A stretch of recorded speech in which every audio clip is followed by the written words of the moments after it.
बिस्मिल्लाहिर्रहमानिर्रहीम। अस्सलाम वालेकुम।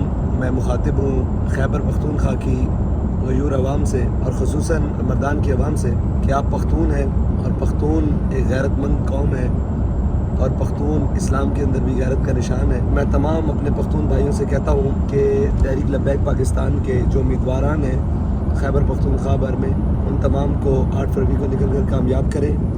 और ख़ुसूसन मैं मर्दान के बासियों से कहता हूँ कि 8 फरवरी को निकलें और करें पर मोहर लगाएं। और मर्दान में हमारे PK 56 पर अतीक खान साहब हैं और NA 22 पर अम्बरीन खान होती और PK 58 पर अदील अनवला साहब और PK 59 पर इरफान साहब और PK 57 पर अम्बरीन खान होती साहिबा है। मैं तमाम पख्तूनों से कहता हूँ कि आप निकलें बाहर और हुजूर सैयद आलम सल्लल्लाहु तआला अलैहि वसल्लम के दीन को तख्त पर लाने के लिए अपना वोट तहरीक लब्बैक पाकिस्तान के इंतखाबी निशान अपनी मोहर को करेन पर सब्त करें, ताकि हुजूर सैयद आलम सल्लल्लाहु तआला अलैहि वसल्लम का दीन तख्त पर आए और हर मुस्लिम इज्जत पाए। बहुत शुक्रिया।